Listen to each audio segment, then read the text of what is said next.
This is Hannibal here from the Hannibal TV on YouTube. And today I have a returning guest, a legend in Texas wrestling. I did a full interview in Las Vegas with him back in January. You can look at that in the description, but this is a follow up interview with none other than William Kevin Vaughn, aka Lance Von Erich, who is best remembered for wrestling in world class championship wrestling. He also wrestled in Portland, where he just was. How are you doing today, sir? I'm doing very well. Good to see you again. Good to see you too. You're one of the nice wrestlers, one of the nicest wrestlers I've met, and it's interesting. Last time I saw you, you got the NAD treatment at a health clinic, and I got some here today in Wichita. And you're very up on your health. And I think you found the same thing as I'm finding now. The NAD treatment is very energizing. Yeah, it was a great experience. I enjoyed it. I take it orally, but when you get it IV, it's actually like a super blast. You feel great. It is. What do you do to keep in shape now? Like what's your I know you got a few injuries, but you still stay on top of your health. What's like a week's workout in your world? Well, I go to the gym about an hour and a half each day.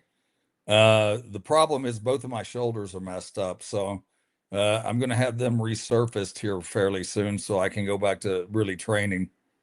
But I do 30 minutes of cardio every day and about an hour and a half of weight training. What's your best body part nowadays? I know you had a big chest in the past and huge arms, but is there anything that stood the test of time better than others? Yeah, legs. I've always had, I was genetically gifted with the legs. So, A lot of people don't even train legs, so that's good. And a lot of wrestlers in particular, did you notice that? Guys like Rick Rude. yeah, I had no legs. Most wrestlers don't have big legs, actually. Even Kerry, who had great genetics, but he didn't have like really big legs. So you were known again for your impressive physique. When did you actually start bodybuilding and what motivated you to get into it? About 14 years old. Um, and I think that because I was like on the thin side, and I, I had seen some of these guys that were coming to the park that I used to go to that were, like pretty well built. In those days, there weren't a whole lot of people bodybuilding, it was like not like it is today. You go to the gym and there's hundreds of people that are taking steroids and got great bodies. Back then, it was very few. Nobody understood it really. And you ended up winning Mr. Texas at one point, didn't you? Yeah, I set well with powerlifting.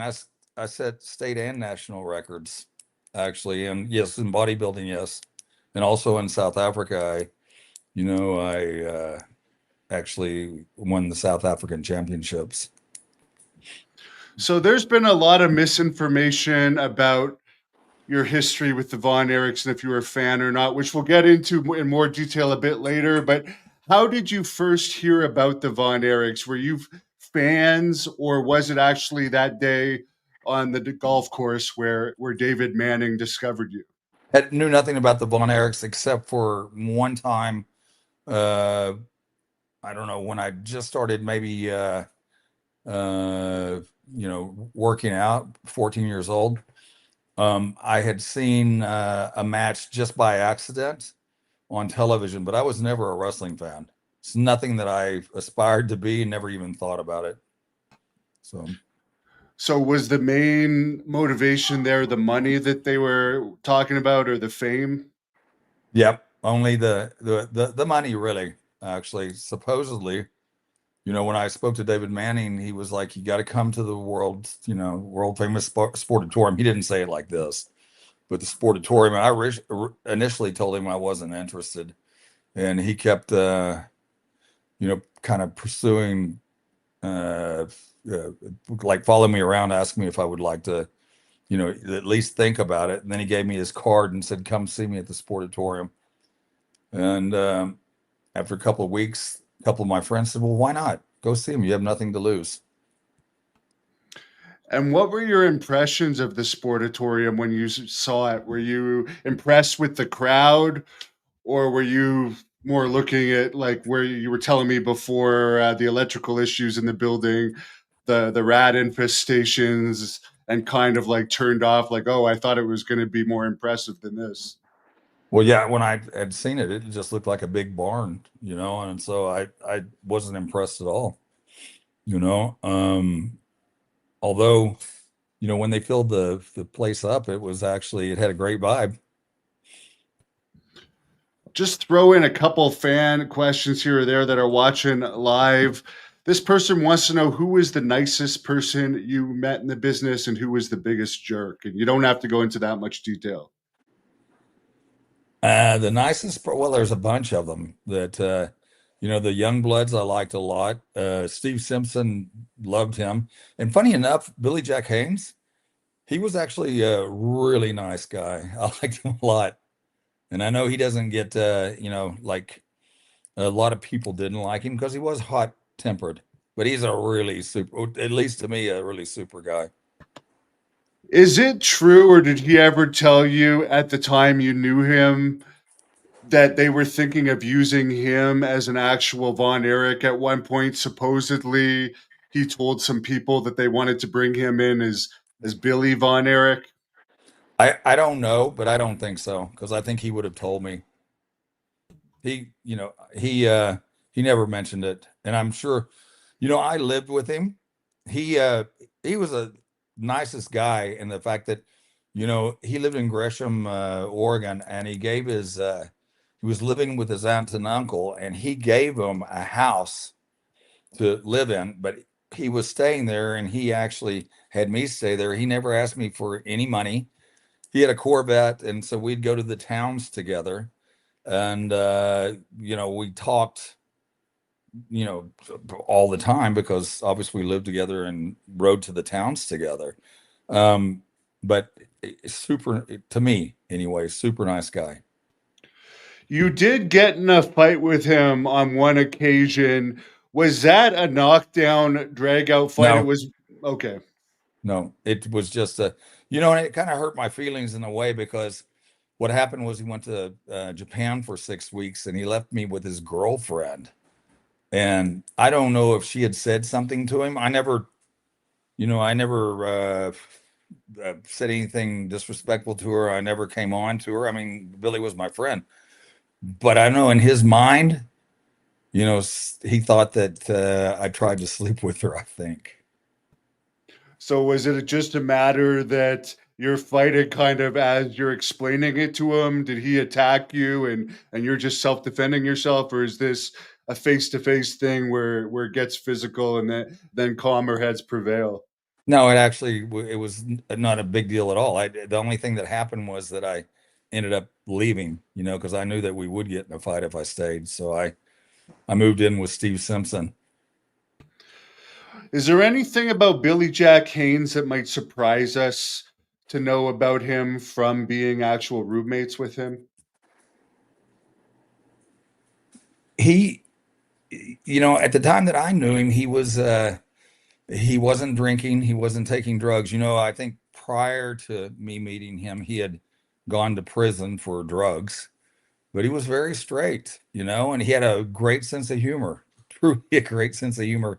He always, like Bobby Jaggers and myself and Steve Pardee and you know some of the Don Running Bear and the baby faces that we used to ride with. Well, we'd stop at even though that I quit riding with him in his Corvette, but we'd still stop at the same places to eat, on the way to a town, on the way back.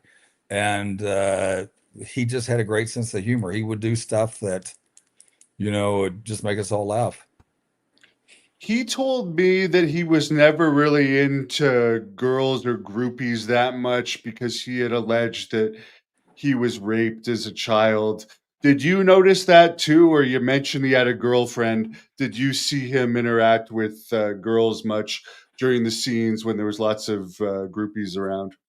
Well, funny enough, a couple of times the problem was, that yes, he did actually mess with the groupies, and I knew nothing about him being raped. He never said that, but I do know that because he was with me, it was very hard for him to actually, I remember a couple of times that we stopped and he said, I'll be back in a couple of hours, and so I had to sit around, and because there was one girl, I didn't even have anybody to talk with. I remember one time he actually found another girl, and, and she was not very good looking. So for me, I wasn't interested. I talked to her for a while, but, and I told him, listen, it's just, it's hard for me to sit there, and just do nothing.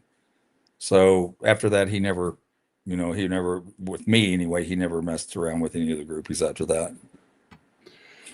Matt wants to know, I know you're leaving Las Vegas tomorrow. Where are you living these days? I think it's Mexico, but Matt says, do you still have ties in South Africa? I'm 6 months in South Africa and 6 months in Mexico. Wow. What have you been doing in the US? You've been there for about 2 months now. I know you've been hanging out with your buddy, but have you just been enjoying life and relaxing, or has there been business to be taken care of at the same time? A little bit of business, but mostly just kind of having a holiday, actually, and staying with a guy named the Ultimate Warrior, Jeff Bearden, and kind of catching up on old times. I used to wrestle him a lot. He used to come to South Africa a lot, so I used to wrestle him a lot there. Great worker. This is a good follow-up question from our last interview. You said John Nord had injured you. He was at the Portland event. You'd mentioned that John hurt your shoulder and it was still bugging you to these days. Did you talk about that at all when you saw him? Yeah, and the funny thing is, a lot of times what you remember and what's true are two different things. I thought he did it on purpose, and he was like, "No, Lance." He was the nicest guy. But he said, "No, Lance, I'm sorry. I really didn't mean to hurt you." And we kind of hung out together for a while. So he was a really nice. He was a really nice guy, different than what I remember.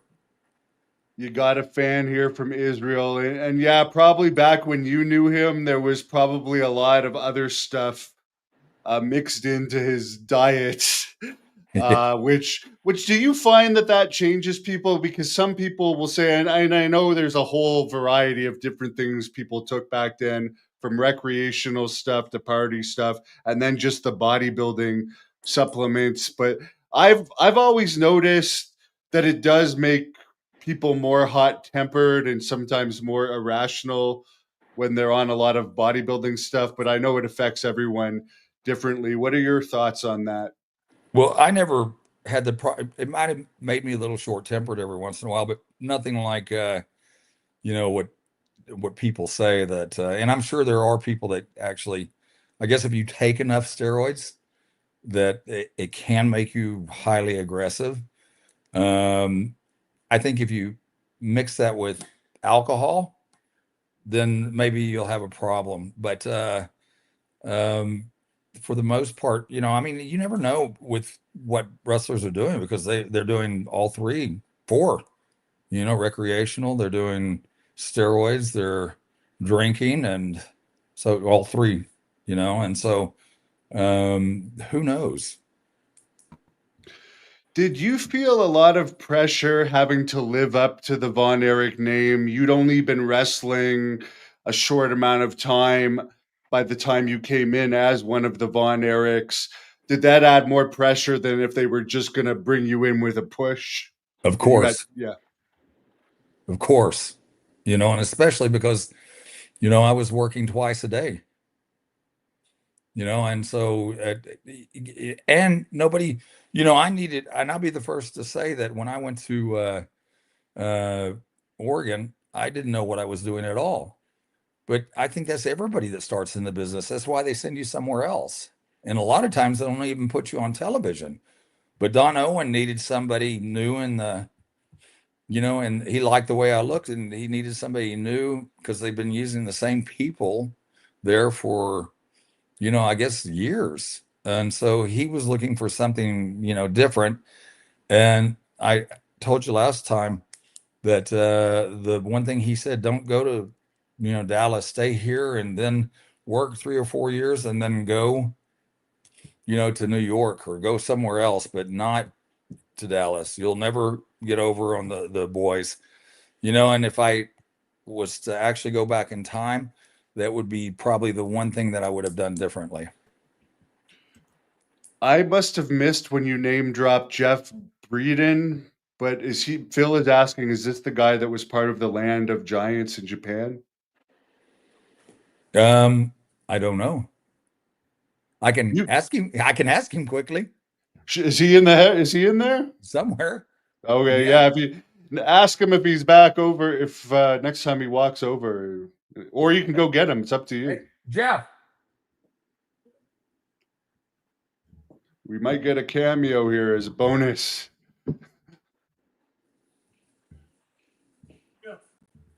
What Land of Giants in Japan, was that you? Yeah. Yes, that's him. Yeah. Could we get a hi from you, Jeff, for this fan of yours? You got a fan? I've got a fan. Yeah. You got more than one, but this guy wants to. He's wondering if you could say hello. If not, it's okay. Going in just a second. Okay. If you're naked, it's fine. Yeah, well, not for me. When I was actually just interviewing Marty Jannetty, who was talking about the 80s, it was very common for wrestlers to walk around naked in the dressing room, particularly the older guys. Did you notice that at all? The really old guys, yeah, they just didn't care. Were there any of the younger guys? I actually heard maybe you were the one that said this about Kerry like to walk around naked too, right? But that was more of a joke.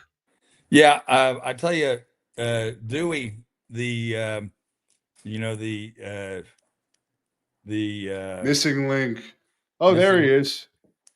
There you go. Show your. Hey, nice to see you. There you go for the fans. It's going great. Yeah, you had a fan on here asking about you earlier, so I'm sure he's happy he got to see you.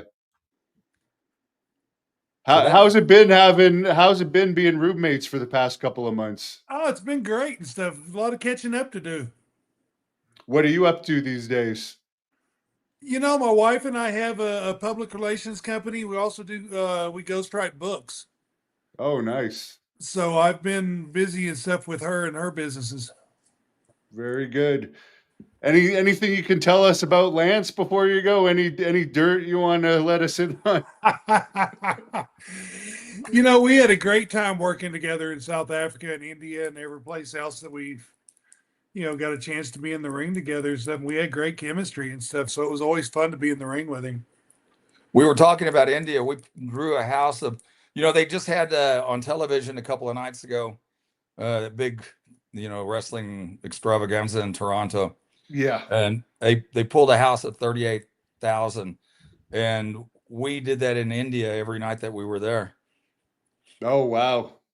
Our last night in Bombay, we did 75,000. Yeah. That's amazing. Great time. You never hear about that. People never reference that. It's too bad. Now you are. Yeah. Who did you wrestle on that one? Do you guys remember for the 75,000 one? I worked with Barbarian. Okay. You remember who I worked with? I don't really remember. May have worked with Dusty. No, I don't think so. I don't know. I don't remember it. I don't remember who I was working with that night. Interesting. Well, we'll have to work something out to get the Giant Warrior on here sometime for a real one. Someone's giving you a shout out from Puerto Rico. Sure, let me know. Very good, sir. I wish you a good night, and thanks for checking in with us. And thanks you too. Take care. And thanks for putting your clothes on. Yeah, maybe some of the ladies will be disappointed. And you guys have both aged very well. Not that you're old, but like you guys look a lot better than some of your contemporaries. Buff Bagwell, I don't know if you know who he is. Yeah, of course. Like, he looks like he's 75 and he's 55. Yeah. But it has to do with a lot of different things, right? Yeah. Someone's asking, do you know what Steve and Sean Simpson are up to these days? Well, yeah, they have a mattress company in Dallas. I haven't spoken to Steve. I used to live in St. Martin, and I used to call him quite often when I was in the Caribbean. But we kind of kind of lost contact. I've spoken to him a couple of times on, like by Facebook, but other than that, I haven't really. But I do know he's still got that mattress, company, and that's what his family did in Africa as well. His dad was a diamond guy, but they had also their cousins and everybody had mattress stores. So. And I know this is a little off topic for wrestling, but we do cover UFOs on this channel too. And you talking about the diamond mine reminds me that sometimes they're seen a lot around gold and diamond mines for some strange reason. Have you ever had any experience with them? And what are your thoughts on unidentified flying objects that could actually just be black projects? No, I believe in, I haven't seen one personally, but I do know in South Africa, there's an area between South Africa and Namibia that's used to be a part of South Africa, that there's a lot of people that I've known that have seen UFOs through there. And for some reason, there's a lot seen there. Yeah, I've heard that as well, and it's strange. I know it sounds weird for that they would choose these remote places, but there could be like natural resource reasons for it, I suppose. Yeah, that's the rabbit hole we could actually, fall into and talk all night long. I mean, who knows, right? Yeah. What would be your best theory? Do you think it's something from here or some type of species that's here we don't know about, possibly underwater, or do you think it's visitors for somewhere else, interdimensional time travelers? There's a lot You of know, different theories. I actually think it's um, our future, people from the future that are from this world that are coming back to try to warn us to do things differently.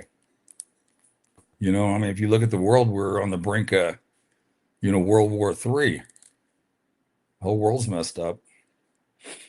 Someone was asking if you ever wrestled rugged Ronnie Garvin, also known as the Hands of Stone. Jimmy Garvin or Ronnie Garvin? Ronnie, but Jimmy too. I've interviewed them both. Yeah, Jimmy, I wrestled a few times. Ronnie, I never wrestled. Yeah, Jimmy is the more laid back one of the two, I think. Yeah. Hey, where was your just a second ago you said you had somebody from Israel that tuned in. Where is he from? Yeah, Or is it he wrote a comment. If you're still watching, the Israel person, tell us where you're from. I'm sure they'll follow up with that. Why didn't you like Michael Hayes? You mentioned before that you didn't get along with Michael Hayes. I thought he was pretty arrogant, and I think that he was a good worker, but he wasn't nearly what Terry Gordy was. And Terry Gordy was a great guy. I really enjoyed being around him. And I don't know, Michael I just thought he thought a little more of himself than what a lot of other people did.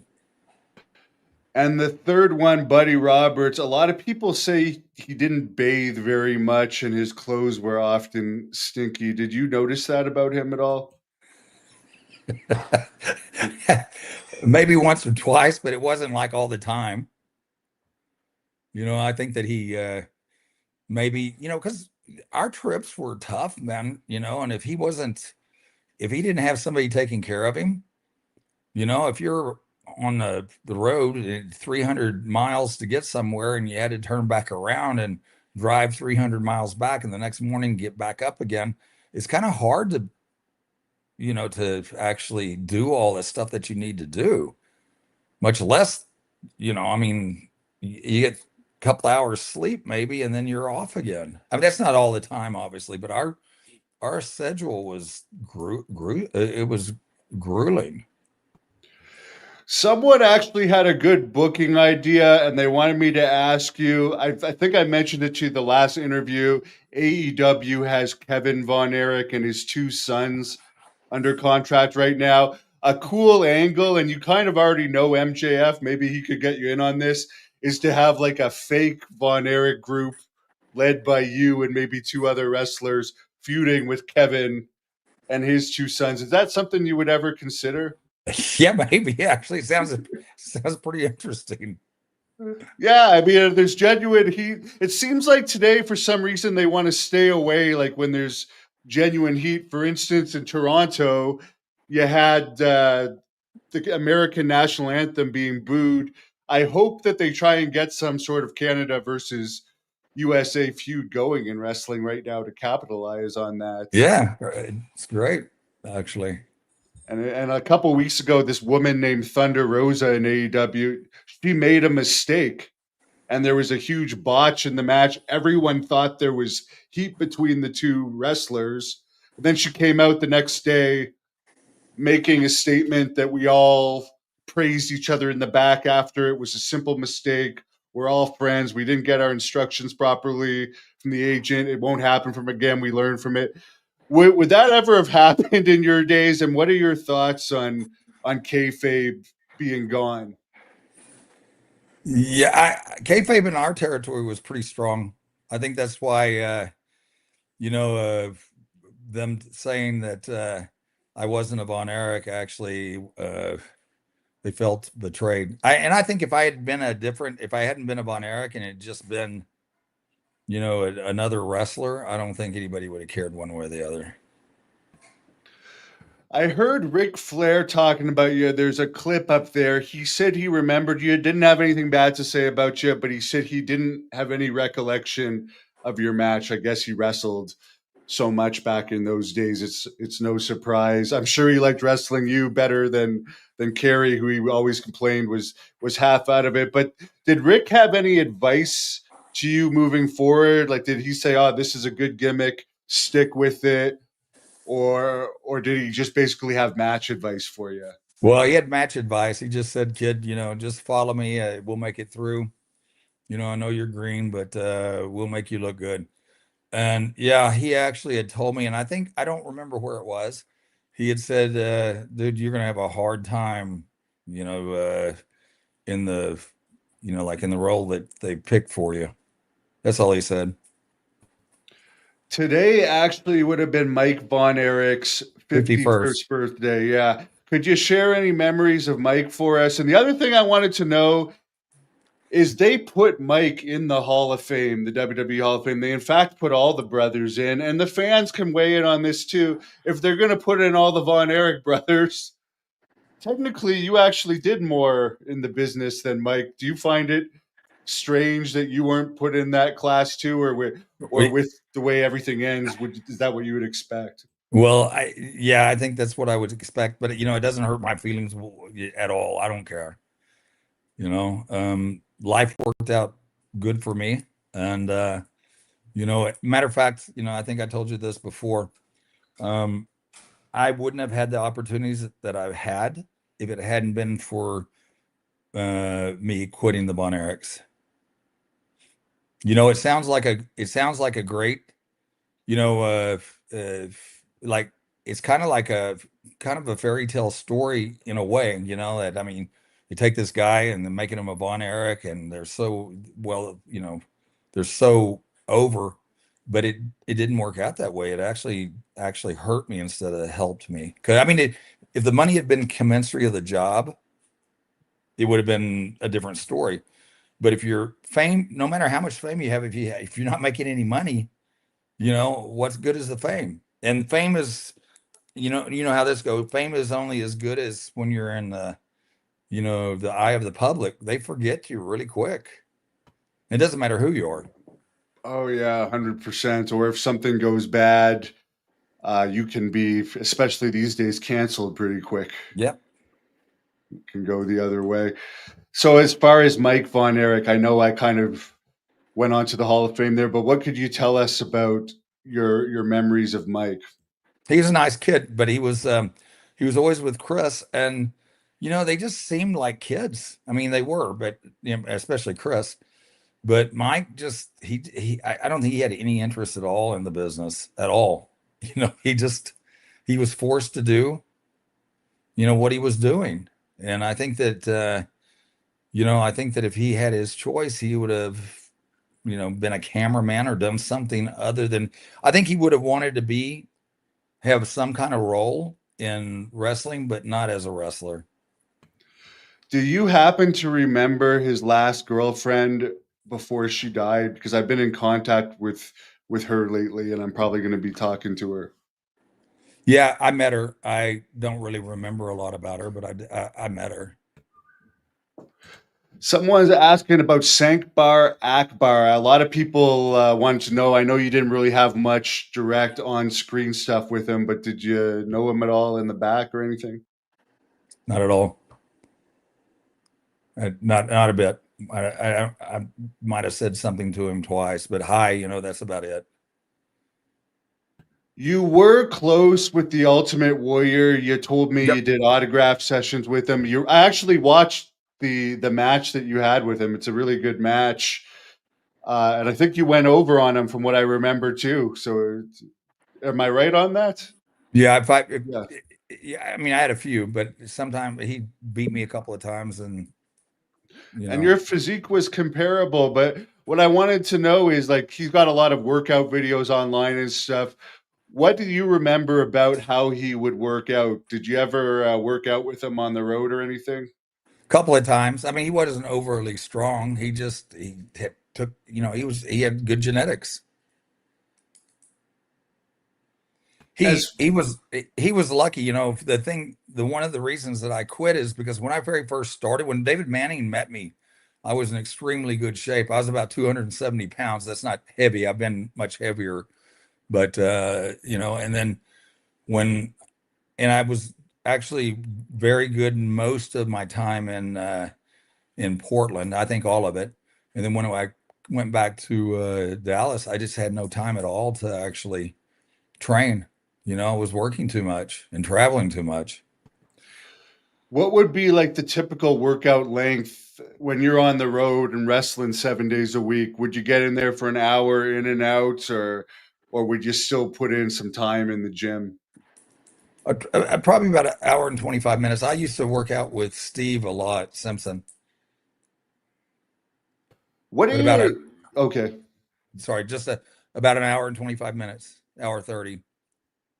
What are your thoughts on recovery? Because a guy like the Warrior is on record saying that he thinks that's for weak people, and you don't actually need rest and recovery as much as the gurus will say. But other people, like Rick Drayson, for instance, who was one of the gurus, will say that your muscles actually grow when you're not using them and recover. So if you don't take Mike Meltzer or Metzler, whatever you pronounce Mike that, Metzer.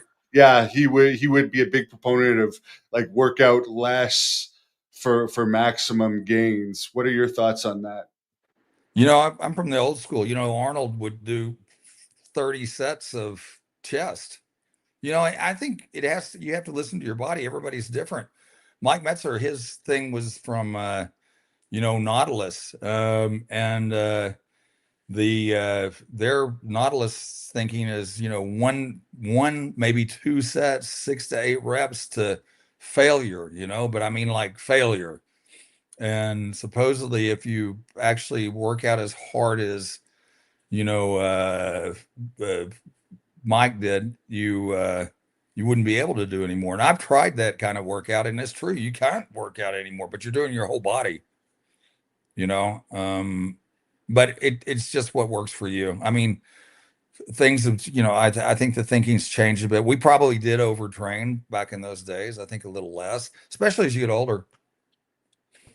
You know, Yeah, you can't do as much as you get older, you know. I mean, so for me, I'll do 12 sets, you know, pretty much on everything. 3 exercise, 4 sets per exercise. would you take at least one day a week off, or do you Yes. think that's needed? Yeah, I do every other day. I work out chest and triceps and quads on like Monday, and then on Wednesday I'll do back, biceps, and hamstrings, and then take a day off and do it that way. Mine's more so because of the injuries that I have. I just find if I work out 2 days in a row, you know, my shoulders are so messed up I can't you know, I won't be able to work out. I'll have to take 3 or 4 days off, so I'd rather do it that way. And by the way, if there's any stem cell places out there that want to sponsor either of us, get in Yeah. contact with me and I'll pass the message around. You were talking in our last interview about Fritz's chain smoking, sometimes with 2 cigarettes at a time. Someone says, what type of cigarettes did he smoke? Did they have any badass filters? No filter. That's what I would imagine. Yeah, he was tough, man. Pall Mall or Pall Mall, whatever you call him here. Yeah, he was tough. I don't know how much you hung around with Kevin at the ranch, but there's all kinds of stories about Kevin and his treatment of cats and his extreme dislike of cats. Did you hear anything about that? No, and I never made it to the ranch. I went to Carrie's house a lot, but other than that, I never went out to the ranch. Carrie had asked me a couple of times, but I mean, look, just to make it to his house was a mission from where I was, so to go any further than that, I was constantly tired. You just didn't have any time. If the money, like I said, if the money was commensurate of the job, if you're making $800,000, $900,000 a year, you know what? Cool. But we weren't. Someone's asking, do you have any actual Michael Hayes stories? We've heard you don't like him, but is there any actual stories with an example of that you could share? Not really, because in those days it was such kayfabe that we didn't spend any time with him. We wouldn't even, like if we were at a bar and the bad guys were at the same bar, we'd leave. We wouldn't even be on one side of the bar. We would actually just leave and go somewhere else. So, we didn't ride together at all, where in Portland, many times we did leave, not right there at the Portland Sports Arena, but, we'd go down the road a few kilometers and then, then we would, jump into whomever had the car that was biggest. In my case, I had a Good Times van, so it was mostly people actually jumping into my van. That's hilarious. Dolan wants to know your memories of Gino Hernandez. And the thing that I also wanted to know was last time you mentioned he was on stuff all the time and he was known for being a cocaine user. What kind of like signs of that would you see? Would he be jittery? Would he be sweaty? Would he be talking paranoid? Or was Yes, it just yes, a and yes. yeah? Not paranoid, but you could just tell, he was, and this is not all the time, but many times he believed in his gimmick. He'd wear the fur coats and he drove I remember he had a Porsche 928 that was, he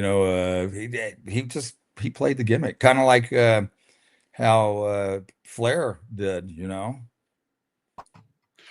Yeah, a lot of people say he would have done well in the $1 Million Man role if they'd given Yeah, him Ted DiBiase's. yeah, he would have. Someone wanted to know your thoughts on the booking tensions between Gary Hart and Fritz behind the scenes. Are you aware of this? Yeah, we never had seen it. We heard, that they were always having a hard time. Gary Hart also, I mean, obviously Fritz knew what he was doing, and Gary Hart had his ideas of what should happen. But ultimately Fritz is the guy that had the territory, so we heard there was tensions, but I never had seen any yelling or anything like that. And the last time we talked, you had randomly asked me if I knew if Ken Mantel was still alive. I actually did some research into it, and he just has not been seen for a very long time. And I've asked around; no one really knows. When would have been? If let's do some investigating here. When would have been the last time you saw him alive? When I worked for him in the Wild West promotion that he had. And you want to hear my theory? Yes. One of those aliens picked him up. Ah. Yeah. Well, Do you think one of the reasons, just to go into aliens again for a second, and this goes into your joke here, regarding abductions, do you think that could be one of the theory or reasons they're not disclosing the potential existence of another species because of these abductions that happen? They don't really want to say that this kind of stuff happens and there's nothing we can really do about it. Well, think what the public would do. They would be in a terror. I think it would, I think that many things would be maybe in question, like religion being one of them. So maybe it's best that they do keep it quiet. Do you have any confidence? I don't know if you've heard anything about this, but Paulina Luna's disclosure task force, she's supposed to be releasing the JFK files, the Yep. UAP files, and all this. Do you have any confidence that we'll get some type of an answer from the government on, well, they exist, we don't know what they are, but they're visiting us, or maybe just some declassified documents, or I mean, technically now they say UAPs exist, as in unidentified flying objects are Yeah. in our air, but they don't really say they could be from another place that we don't know about. Well, it actually, that's it. Who knows? I mean, in reality, I do know one thing. From how many light years away is the planet that's most inhabitable? But who knows? Whether they even breathe air, if they really are, aliens. I mean, it's bizarre. Who knows? I don't know. That might explain why a lot of these things go underwater, and they call them unidentified submerged objects, but they're transmedium. Maybe they can actually function better underwater because a lot of these other planets are actually covered in water. It might be more like them. But, someone says you seem like a real cool dude. Ivan says a Ken Mantel interview would be interesting. Well, you gotta find him first. Yeah, we got to hop on one of those spaceships. He's on planet RU 484. So. You don't have to give any details, but someone, I think he's asking this as a joke. Did Carrie ever flash you? Well, not flash me. He stuck his ass in my face a couple of times. In the ring, or he wakes you up like this no. on the road as a joke? Not even as a joke. He just, was because we shared I told you last time we shared a room in Israel, and so just being Carrie, he was falling around and a couple of times ended up on my bed with his ass. As far as Buzz Sawyer, a bunch of fans wanted me to ask if you could give more details on your matches with him and what he was like outside the ring. A great guy, actually, and him and Matt Borden both were they were pretty good friends of mine, and I enjoyed both of them. Probably of all the Hills, probably those two the most, because they knew I was green, and they wanted me to have a good match, and they made me look good. Can you talk about the train bombing that you survived? Well, that dude you just had seen was Jeff. He was on the train Giant with me. Warrior. Yeah. And he was on the train with me, and Barbarian was on the train as well. I mean, in our particular, like we're on first class, and so it had sleepers there. So Barbarian, him, a guy named Dusty Wolf, myself, and Jeff.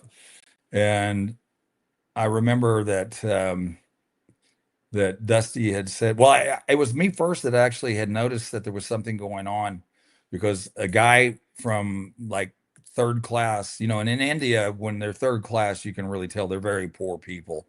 They're kind of dirty. They don't dress, like with even clothes. They just have a little scarf around their ass, and a sarong. And he came in, and then I saw somebody chase him away. I said, "Hey, something's up." And about 5 minutes later, we hear the big explosion, and Dusty was asleep, and I'd actually woke him up. And we looked out the Dusty stuck his head outside the window, and he says, "Oh my God, like three cars ahead of us had been blown up. You could see that it was blown up. There was paper because it's right next also to the mail, the part that carries the mail. So all the post was flying around as well. So we were in the siding for 20 years. And what happened, we were traveling, like they say, I don't know if you know this, but if you travel internationally, they say never travel on a, anniversary date of something that happened bad, like 9/11. I mean, and so 2 years before, that we wrestled there, or 3 years, I can't really remember, but 2 or 3 years, the Sikhs, those are the Indians that wear the turban. Yeah. They're not Muslim, they're Sikhs. So they're kind of like Hindu, but they don't have nearly as many gods. They built their temple on top of a mosque. And so the Muslims in India, and there's more Muslims in India than, well, not quite, but there's a lot of Muslims in India, more than in Pakistan. And so anyway, that's what actually they had, like 10 bombings that day. And a couple of days later, we went to the north of India, Punjabi, and that's where the Sikhs are from. And we had the Muslims said that they wanted to assassinate us. I didn't know this at the time. I only found out after we made the trip. But we had all these guys with us with, guns, and the Sikhs. And they told us, don't stick your head out the window, and once we got to where we were going, we said, what's the deal? And they said they had said, the Muslims said that they were going to, try to kill you guys.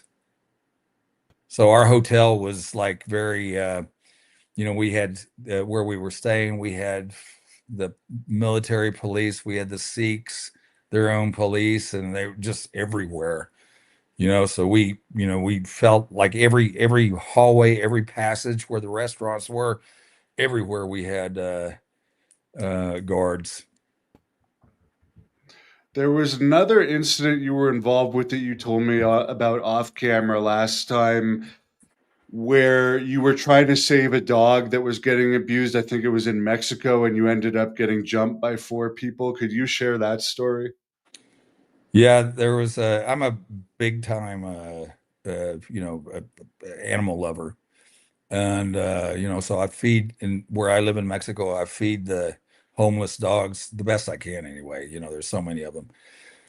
And this kid, I don't know, he's about 22, 23 years old. He was actually got out of his car and started beating a dog. So I went over and, tried to stop him, and then he started swinging. So that's the reason you asked me about this, is because of the scar on my nose.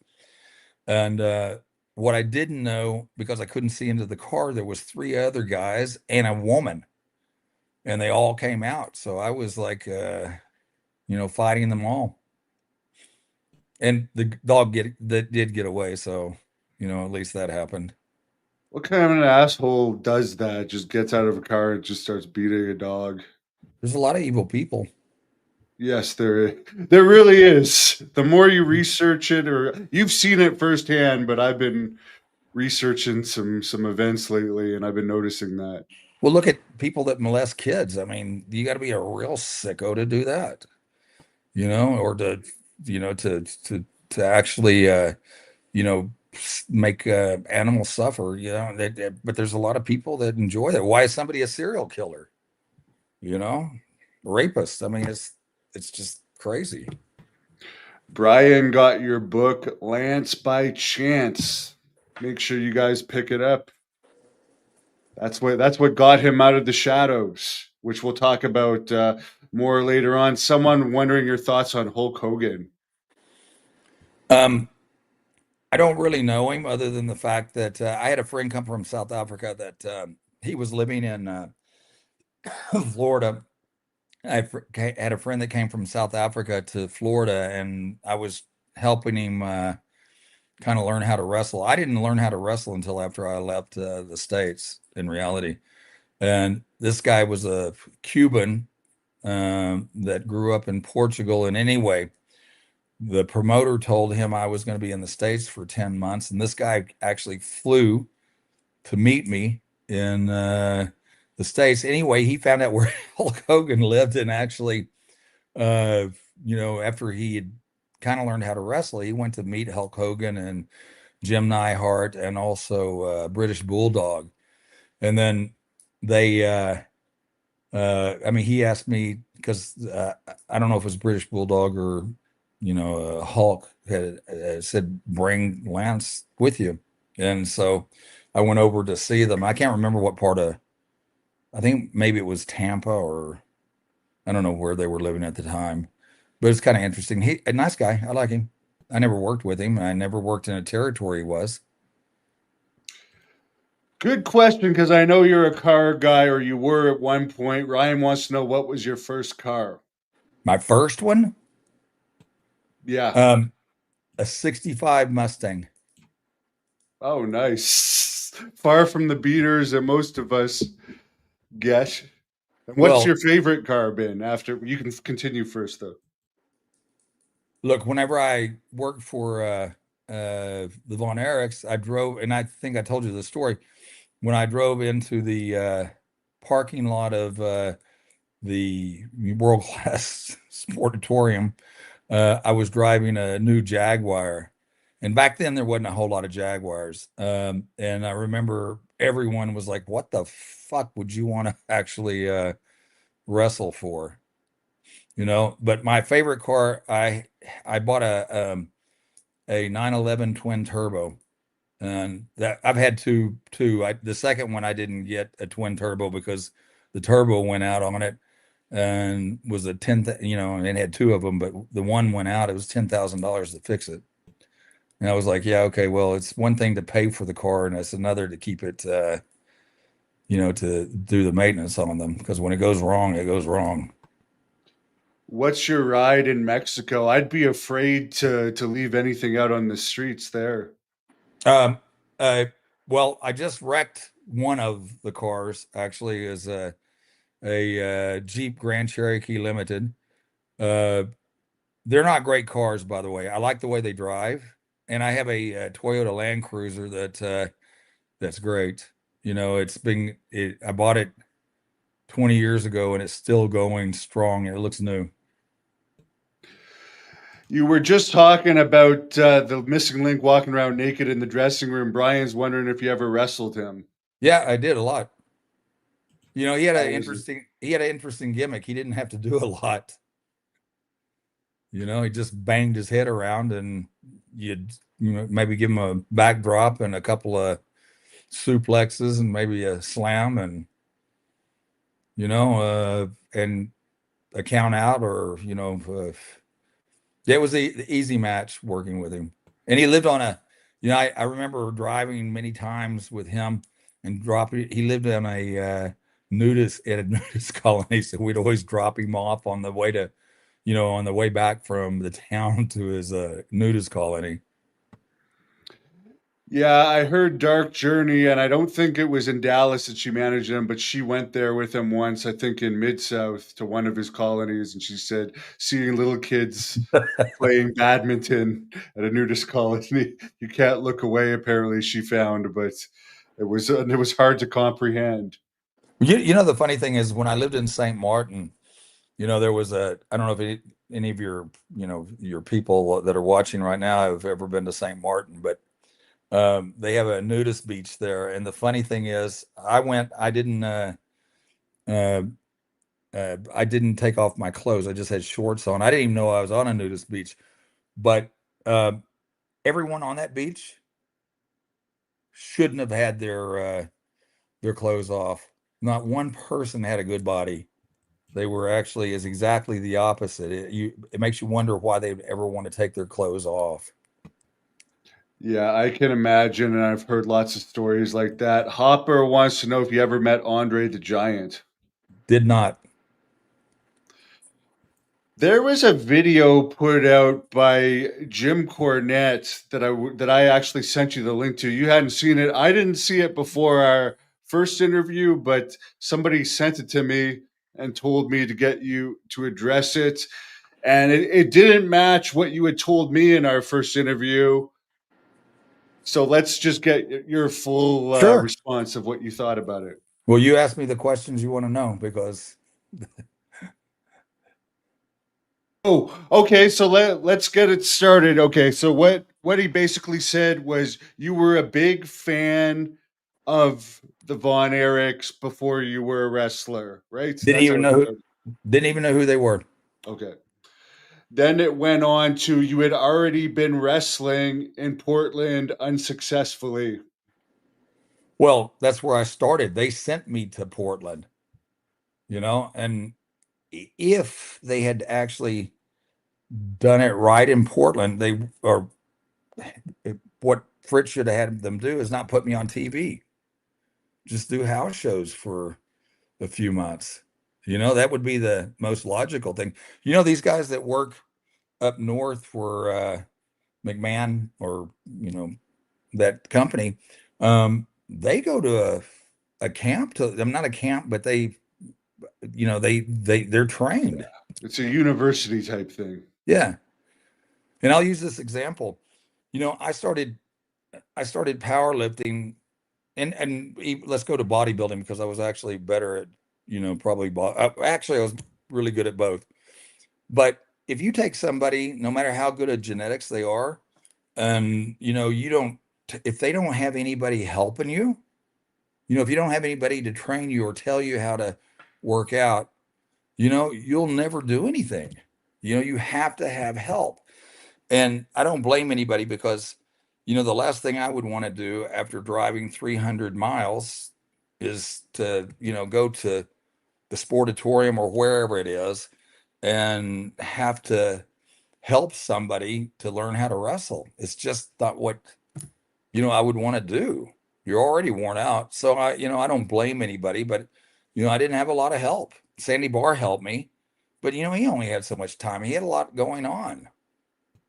So they did acknowledge in this that they started talking about a Lance Von Erich was coming about a year before that. But the way they presented it was like they were looking for someone to play that role during that time, and you bugged them enough and you somehow got it. But just to set the record straight, they found you, they convinced you to wrestle. David Manning actually was the one that found you. Then they sent you to Portland. You hadn't been a wrestler. You didn't even come up with your Portland name. They No. gave that to you, right? I And would have then, picked. yeah. I would have picked. I'm sorry, I didn't mean to cut you off. No, it's fine. I wouldn't have picked Ricky Vaughn.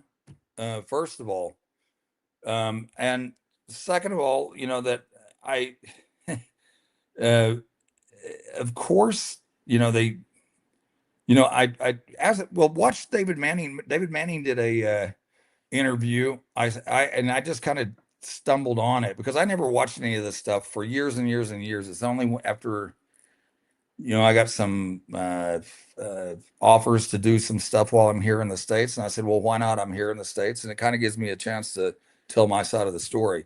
But I never would watch an interview or anything to do with wrestling. Didn't watch wrestling except for South African wrestling. But I if you listen to David Manning, he actually says, I found him on a golf course. I follow him around, and he says, that I don't know what Lance must have thought I was a very strange guy because I followed him around for like 10 holes, and I really thought the guy was gay. Obviously he wasn't. I like David, or I don't know if I like him now. I don't know, but I mean, I liked him back then. He was a nice guy. So then they basically went on to say in their version of history that everybody knew you were not Lance Von Erich because they insinuated that you may have even been wrestling in that area, but they basically said everyone knew you because you were from the Dallas area. So the Von Erichs stopped the gimmick because you were too recognizable. Then I say, why would they actually go on, television and say, hey, listen, Lance isn't really a Von Erich. They should just said nothing, as I said. But, no, I never had anybody come up to me and say, you're not a Von Erich. I will tell you that I think that more people told me, actually, a lot of people told me that Waldo von Erich wasn't Fritz von Erich's brother. So that was very well known. So, so that means that I wasn't related to them by them saying that. That's the only thing I heard that quite often. And the other thing that they mentioned, and this wasn't about you, that was pretty much the extent, but they didn't agree with the decision to use you, whatever reason they didn't like you in that role. But then they went on to say they should have had used somebody with more experience that could have done the job better. They say not quite someone that was in a magazine, but that is in magazines, but like a more of a mid-card guy that could have done it. But again, people would have known. Like, people would Of have known course. more if it was someone that had been around longer. And they That, didn't know, right? That's the truth for the most part. yeah, Jim Cornette can say whatever he wants to say. I mean, he doesn't know. Yeah, and you bring up too, you brought up that like Jimmy Jack Funk, everybody knew he wasn't really Jesse Dory Funk's Barr. brother. Yeah. And it's like they didn't give him that much heat over what someone was asking, and you already discussed it, but someone wanted to know, maybe you could just say a short version of it. It was your decision to leave, right? Yeah, they weren't paying me. And Fritz didn't want to pay me the money that I wanted. And even David Manning says, in the interview that I'd seen, he says that, the one thing that we should have done differently with Lance is paying more. I was doing the same work as these guys, and I was working twice a night. They said that, I forgot who had said it, but somebody had said that Kevin worked twice a night, and I don't really believe that. I don't remember that at all. I think I was the guy that had to work twice a night. I've also heard you say you had a tryout for the Ivan Drago role in Rocky IV. Nikita Koloff claims he also had a tryout for that, and he said Kerry also had a tryout. Do you know anything about them getting tryouts either? And can you It, share your experience? no, it wasn't that. It wasn't that. It was. I mean, I don't know about Nikita. When we were in Israel, um, Stallone was making the Rambo. I think it was Rambo 2, whatever it was. And it wasn't we had a tryout. He just actually had met us, and so there was a possibility of getting picked for that for that role. But I don't know about Nick Koloff. How was your experience with him? Did you think he was a cool guy, arrogant? Obviously, he was thinking of giving you a role that must have been positive overall. Well, I actually met him a couple of times in Los Angeles, and it's funny because he would never take a picture with me. And I asked one time, in Israel, the thing is that he's very short, so he doesn't want to take pictures with people that are actually, shorter than him, taller than him.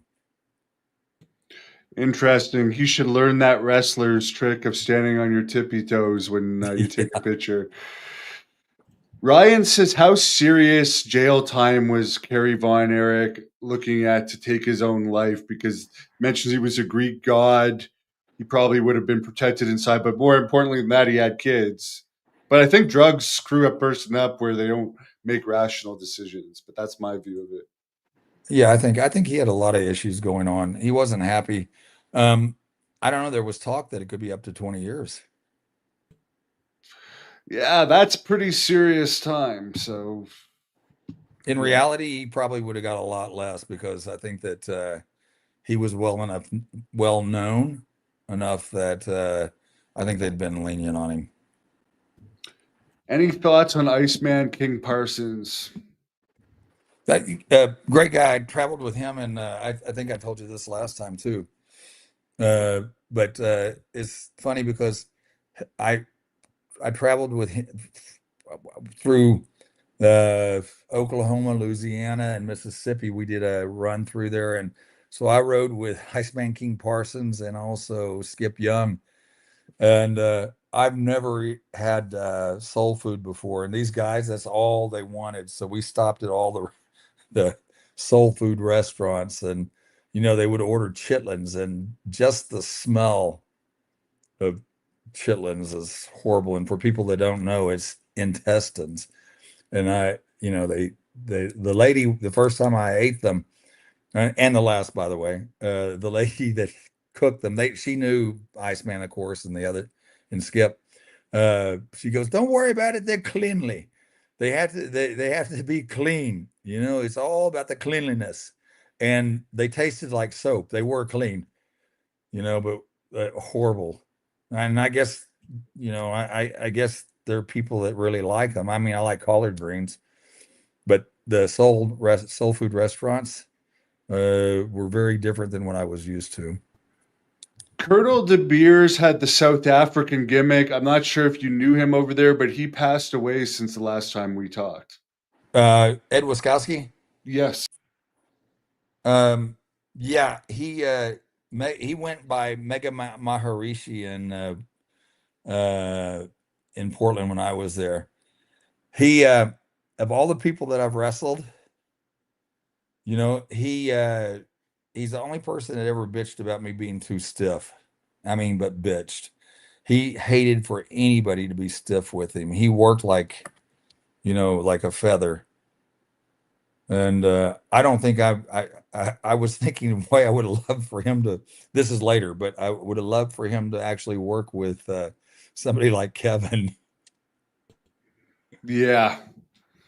Yeah, there's nothing worse than those people that just go overboard about stiffness. At some point, it's just like, this business, you're supposed to be tough. If you can't just fight back if it's getting too stiff and stand up for yourself, don't do the job. But I've had a whatever. lot of people slap me really hard. I got to tell you that Greg the Hammer, but you just have to lay him back in. He had some stiff slaps, but you know what? It's not going to kill you. Yeah, exactly. Plob wants to know, did you count your calories when you were bodybuilding? He's seen some 80s bodybuilders say they just ate off the field and still got great results. No, I can't. The closer I got to a contest, the closer I watch my diet, and you do count calories. Someone wants to know best locker room fight you witness in the Texas territory, and if not the Texas, anywhere else. Never had seen a fight in the Texas territory. The only time, and I can't even tell you who it was, with a Russian, and I'd only met him one time. He left the territory. It was Billy Jack's Haynes. Got so pissed off at this guy in the Portland sports arena in the dressing room there that he put him in a front face lock and actually picked him up. I could hear his neck crack. You could hear like, and then he passed out. He peed in his pants and he left the territory. Never, I mean, that night he left it without wrestling, and he left the territory and never had seen him again. Yeah, you hear about some people peeing their pants in fights for whatever reason. You answered this in detail in the other interview, which, by the way, people, the link's in the description, but a few people have asked this, including Ismail. Maybe you could just give a quick version of what you thought of the Iron Claw movie. I didn't like it at all. I didn't even watch it through to the end. I just think it wasn't a true, representation of the wrestling. And I actually, I told you that I spoke to MJ, and I'd met him in in New York, and he said it was crazy because he read my book. He actually watched, some of the wrestling matches and all that. And, he said that he had this long dialogue, one part that was like a few minutes long, and they just cut it off into the floor. They edited it out. It's a long movie, Yeah. They're still promoting it a lot. I mean, I don't even know how to turn it off my TV, but every time I turn the TV on, because it's on Amazon Prime, I have to hear the Von Erichs being introduced. Have you noticed more people interested in the Von Erichs lately because of all this promotion for the movie?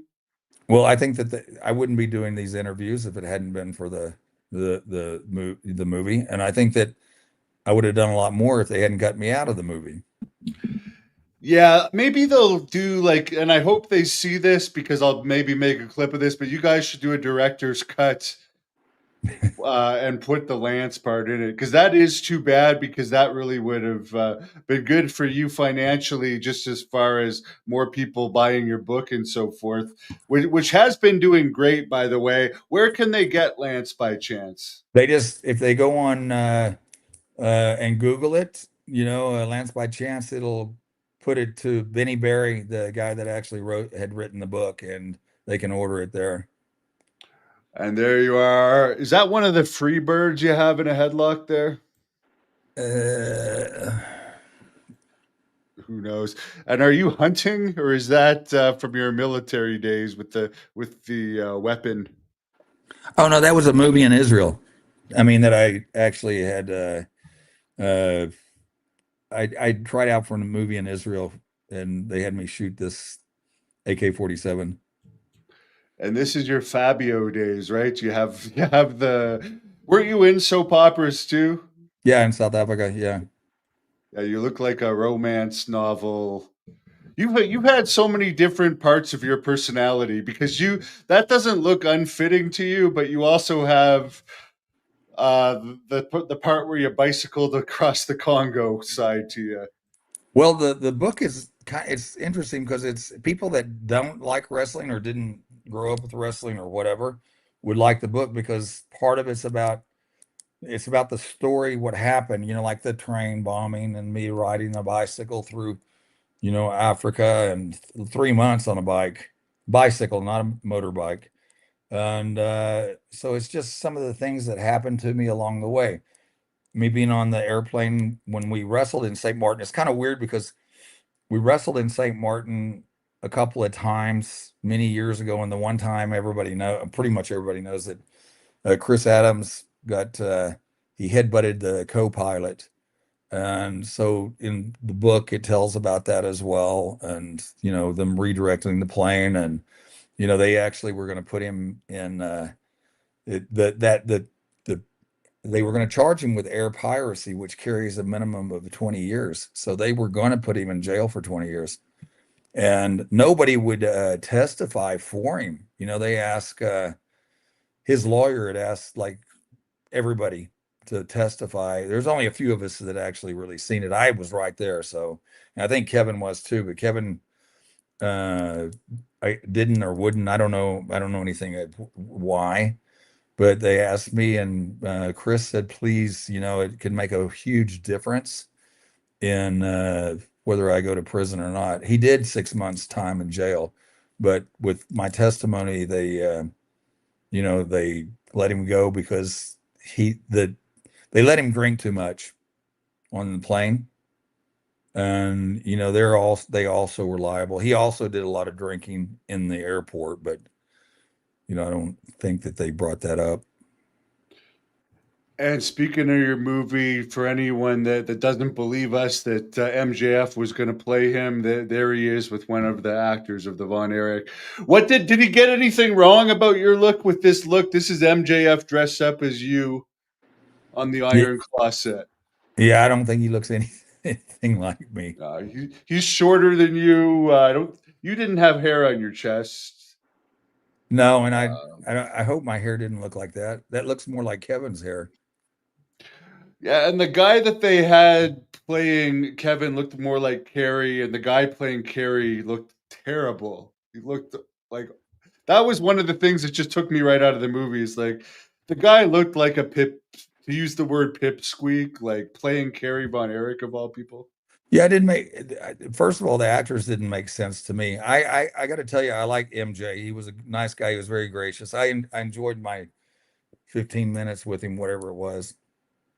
And but he looked taller than I thought he was. So I'm guessing maybe he because I heard he was shorter. Maybe he puts lifts in his shoes. Maybe he's just taller than what people think. Yeah, or maybe he's always wrestling people that are taller. Who knows? But yeah, It could be. lifts is the real thing. Did you ever work with Jimmy Snuka over your career? Someone wanted to. Never met him. Did you know Art Barr and Jesse Barr? Yes, Jesse actually uh, is obviously Sandy Barr's. Yes, I actually met them both. I did. I didn't spend much time with Jesse and Art Barr because I think he was younger than me. So their dad Sandy was a great guy. Enjoyed him. Jesse, well, according to folklore, Jesse's been missing since Haku ripped out his eye, but he has legitimately been off the radar for the past 5-ish years or so. Another Abduction. alien. Yeah, well, they had some mysterious objects actually on pilot radar not too long ago in Oregon during that whole drone thing. What do you make of the whole drone fiasco? Who knows? I mean, they say they were up for hours, so how can I thought that the drone, especially the size they were, because they were the size of a car. I think they were only supposed to be able to stay up for a couple of hours. So that makes me wonder right there. I mean, 11 hours. Somebody was saying that they'd seen them up for 11 hours and a bunch of them. Yeah, and there was Biden said something different than what Trump was saying about it. The Biden administration was saying there was nothing going on. This was basically they could have been 16-year-old kids drones and it definitely wasn't FAA testing. And the Trump administration said it was basically some type of classified FAA testing and other things, which they didn't go into the details of. So you got a bit more of an answer with Trump, but he had promised to say he was going to open those files, but obviously things change once you get in office. Well, and I think that maybe he wants to, but I think that may not be as easy as just saying I want the declassified files. Those people are burying that. I don't know how. I don't think that Trump doesn't want to declassify everything. I just think he's got a lot of obstacles. It's kind of interesting because I'm in Las Vegas, and it's not too far from Area 51. Yeah. I went there. I actually got someone drove me out there when I was visiting you. Oh yeah, Yes, but and they have the trucks. We made it to the signs, but it's very clear that they'll there's shoot trucks you. sitting up on a hill. Yeah, I don't know if they'll actually go as far to shoot if they know that you're a tourist like me, but the warning, they're definitely gonna do something to you if you cross.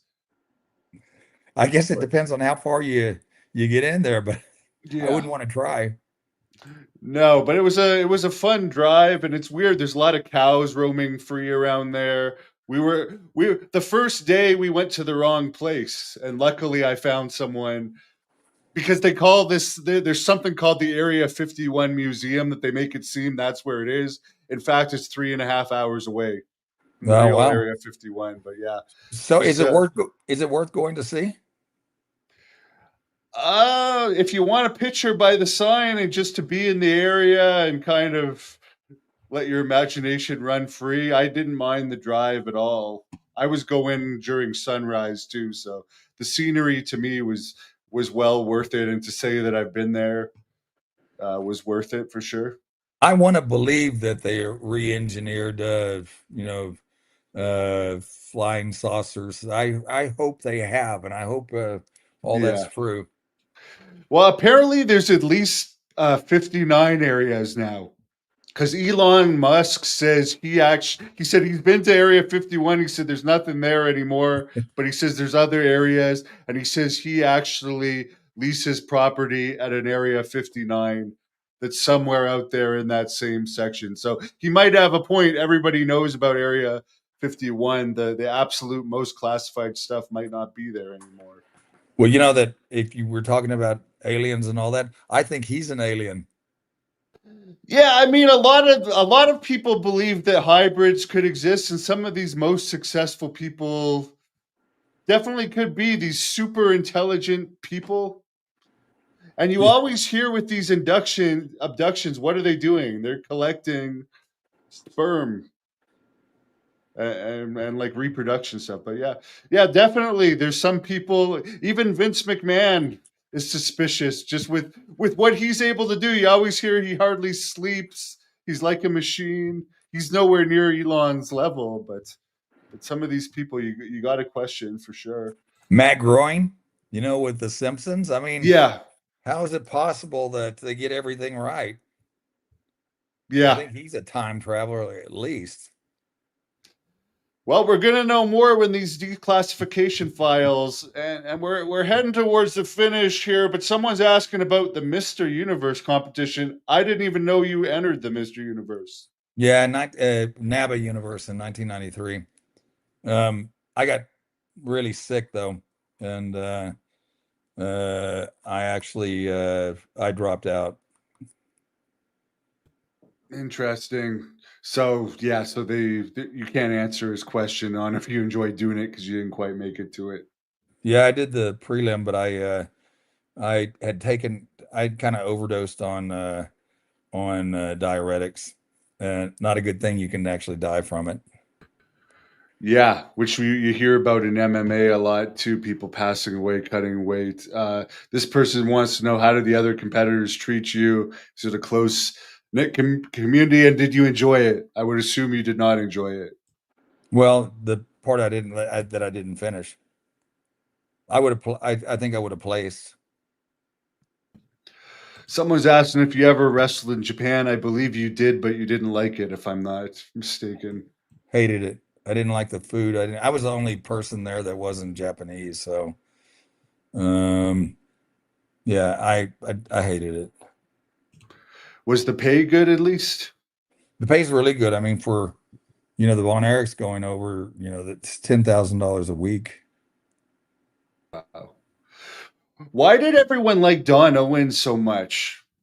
He was a great guy, I mean, he tried to take care of you. The territory was great because you didn't have to travel nearly as much. There's one day a week that we had to, like, and it was a ball buster. We had to go all the way to Medford, Oregon from Portland, which is, I think it was like 8 hours each way. But the other days we were close by Salem and Eugene and Portland, and your day off, those days were easy. Obviously your day off is, but your day off would be right next to Portland, sports arena. And Steve and I live like 5 minutes from the sports arena. So easy to, to get to and go back. I heard you say you once were talking to Waylon Jennings at the Sportatorium. Any other big celebrities you've met over the years, and how was Waylon? Good. I didn't really know who he was because I wasn't a country and western fan. Uh, I for a short period of time, I actually this is a little further down my when I was actually not wrestling, but Jean-Claude Van Damme, I was trying to break into the film industry. I was friends with Potsy. His name's Anson Williams. He was in Happy Days. Yeah, I remember the Potsu. Yeah, Well, he's a director in Hollywood. So um, he had asked me if I was interested in, going out and trying to do some auditions. And I had an in, and but for 6 months, I actually was running a club called Tattoo. I was for security. And I didn't run the whole thing, but I was like, there was the guy that had the security company, and then I was working for him. And Tattoo was a very famous, at that time in Los Angeles. And I remember meeting Jean-Claude Van Damme, and back, not that picture you had shown, but I had much longer hair. And if it was actually like that was wet that you had seen, but like dry, I had better hair than most women. And So him and his date came in and they thought I was Fabio. And he kept, and I had no idea who he was either, but he kept coming up to me and saying, Fabio, Fabio. And I'm like, no, not Fabio. And he says, no, but she told me you're Fabio. And eventually I just said, fuck off, please. And at the end of the night, he didn't want to pay his bill, and I had to kick him out of the club, make him pay and kick him out. And the funny thing is, he was so short, I would have never guessed he was Jean-Claude Van Damme. But I'd met Bo Derek, James Caan, Jeep Swenson. You remember? Yeah, from Batman and the Von Erichs and a bunch of other movies, and he's passed away now, I believe. Yeah, a long time ago. The Green Mile, right? The Green Mile too, I think, with Tom Hanks. He was in. I don't think so. Okay, maybe confusing him. Yeah, I don't think no, but you got it right with the other Bane and in Batman. Huge guy. And so I used to work out with him and James Caan at Gold's Gym while I was there for those few months. I've met Steve Perry when I was actually in St. Martin, because they used to come, and a bunch of other people too, but I mean, he's one that stands out. The resort that I was running, they would come, all these guys would come and they would do a concert there. Bo Derek, Chuck Norris. When I met Chuck Norris before I was even wrestling. Jamie Foxx, he's a good friend of a friend of mine. That's much later in life, like the last couple of years. Charlene Tilton. Back in the days that I was wrestling, do I dare ask if Bo Derek was one of your conquests? She's a nice lady. Stevie Nicks, Tanya Tucker. And I got to tell you, but both Stevie Nicks and like I said, I'm not a country and western fan. Not that Stevie Nicks, but Tanya Tucker. Stevie Nicks is I drank she was at that time, she was a big drinker, so I tried to keep up with her, couldn't do it. Arnold Schwarzenegger, of course. I was actually surprised how tall he was. He's taller than, I'm 6'1", he's must be 6'2.5". Wow. Yeah, because everyone says he's not as tall as he's made out to be in the movies. Nah, he's tall. It's funny because there's people that say like Sylvester Stallone's not, it's taller than he is, and he's not tall, and Arnold actually really is tall. I think he's probably taller. Kerry was a couple of inches taller than me. Well, at least an inch and a half, and Schwarzenegger was taller than him. There was a lot less female wrestlers and managers around in your day, but there was a fan that wanted me to ask if you ever dated any that we would recognize. Nope. None of them were good looking. The only one that was good looking was Missy Hyatt. Yeah, and she was, I mean, that's not a conquest at that point. Well, it's funny, but John Tatum, he was a nice guy. I liked him.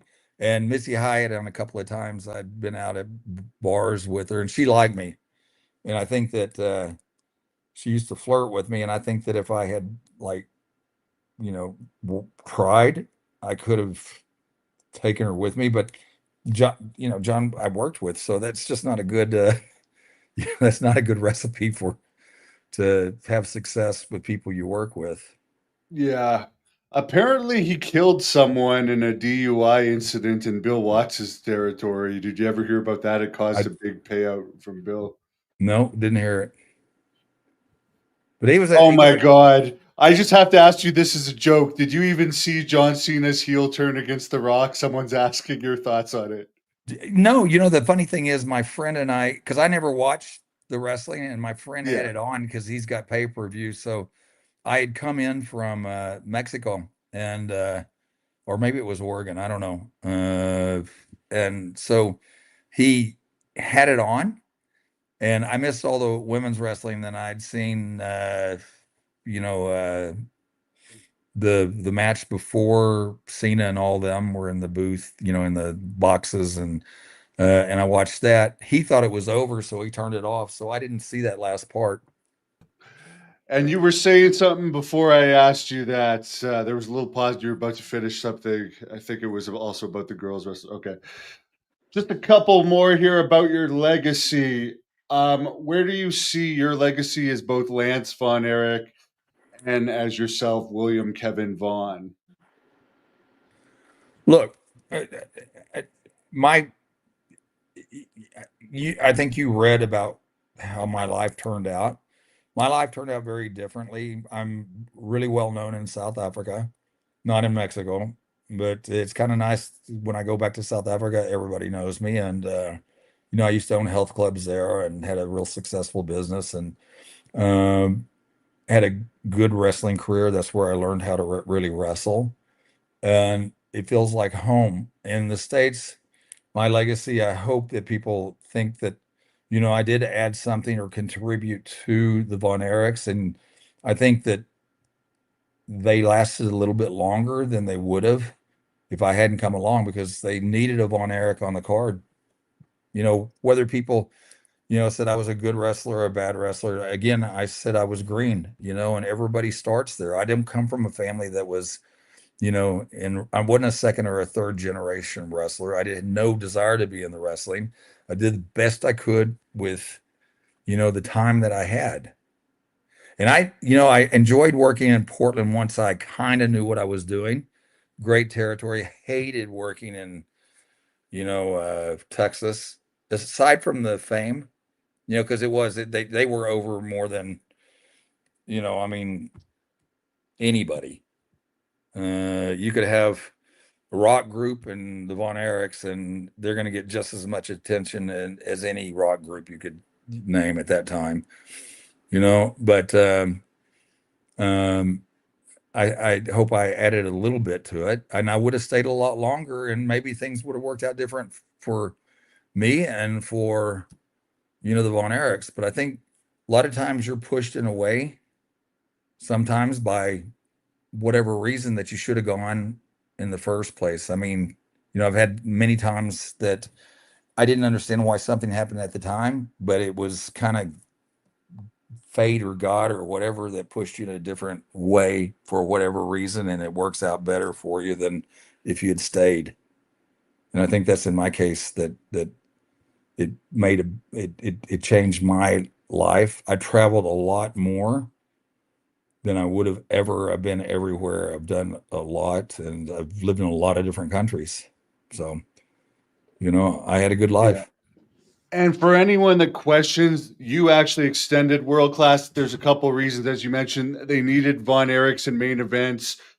You took that because they were dying off and also no showing a lot. So not only did you show up on events that you were scheduled to headline, but you also filled in for Von Erichs when they were too messed up to perform. So in those cases, you'd have to wrestle like on the first match in some towns and then gun it to the next town to do the main event. And after you left the territory, it didn't last that much longer. Jerry Jarrett ended up buying it fairly soon after, I believe. Well, look, in those days too, it's much easier in this day and time. In those days, I couldn't ride with anybody, because who's going to ride with you if because you're going to wrestle in one town. So I was by myself. And then I remember, do you remember? I don't know how old you are, but did you ever have to read a map? Oh yeah, Jesus, unfortunately, yeah. Jesus Christ, trying to find your way in some of these towns, you know, uh, at night, trying to pull out the map, hoping to get it. There wasn't a whole lot of time. You had maybe a couple of hours, to get somewhere, and be looking at a map trying. I remember stopping like 15 times asking somebody where the armory was or wherever. It wasn't like a normal place to wrestle all the time. It was, in some obscure areas, you know. Just a quick fan question here. Any Rick Rude stories? Yeah, him and his sister used to fight a lot, and it was kind of funny, kind of getting in between them. he was a nice guy as well. He loved, he was fun to be around. I don't really, again, have many stories about him because I wasn't around them other than, to hear them kind of bicker at each other. And they both sadly passed away. If you could go back and change one thing about your wrestling career, what would it be? What decision would that be? Stay in Portland longer and then gone straight to New York. And final question here. You've talked a lot about misconceptions, both in this interview and the first one that we did. What's the biggest misconception that you would tell people now that you would say to clear up about the whole Lance Von Erich saga? Well, I think we actually talked about it, that it wasn't something I wanted to do. The reason that I came into the business, and they're not, the Von Erichs weren't the ones that got rid of me. It was the other way around. And I did the best that I could. And I think that I remember Brian Adidas about a year and a half ago wrote Vinnie Berry, the guy that had co-authored the book with me, and he wanted to reach out to me. I never got a hold of him, but he said that he thought that that under the situation, I did a really good job. Because there was a lot of pressure. Yeah. I think you did a good job too. And it's funny, I only found out about you from like Kevin bashing you and stuff, and me going back and looking you up. And actually, I think you had a good career where you did wrestle, but you definitely had everything other than maybe the promo skills, but you could have developed those to be like one of the top guys in WWE from a wrestling standpoint and a bio. You had one of the top physiques ever in Well, wrestling. the thing is too, a lot of these guys, if you start out like wanting to be a wrestler from the time you're 12, guess what? You're practicing, doing interviews. It's not something that I'd ever, done. So, Kevin and Kerry and Mike and, they weren't good. And they grew up in the, in the business, but they weren't good at They doing even bring interviews that either. up in the Iron Claw movie. They're making fun of how bad they are at promos at one point. And how many years were they in the Yeah. business longer than me? So yeah, and I know I was bad at it, and it's something that you learn. Kerry was actually the best, I think, or no, David may have been the best. Well, I was never around David, but watching I think David was the best at everything. Yeah. But again, he was no Ultimate Warrior or Steve Austin or anything like that. Where can the fans follow you? Lance Vaughn on Facebook, and again, search Lance Von Erich for your actual book. Is there any other social media?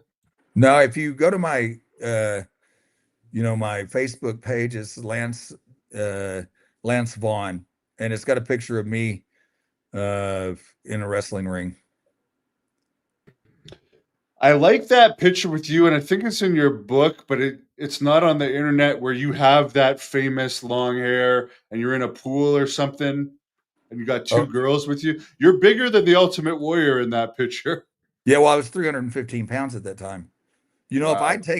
If I had taken the drugs that, he was taking, that's why I've got heart problems from what I had actually taken. I obviously haven't died, but he was slamming a lot of drugs, a lot more than me. And that's what happens to your heart. Well, look at Jeep Swenson, as you just mentioned. I mean, that's no coincidence with Jeep, the Batman guy. Well, look, of the people that I've met, like when I was wrestling and now going back and running into some of the people and, with the history also, look how many of them have died. Look how many of them have not a pot to piss in. They have no money whatsoever. I think of the people that were in the 80s, because there wasn't any money in it. I mean, and the ones that did make money probably didn't save it. Even Ric Flair's still having to do appearances at 76. So he didn't Yeah. save his money. I mean, well, he should have a lot more money than I mean, I don't know if he has money or not. Uh, I will tell you that when I met him in New York, I came up and shook his hand, and he didn't know who I was at all.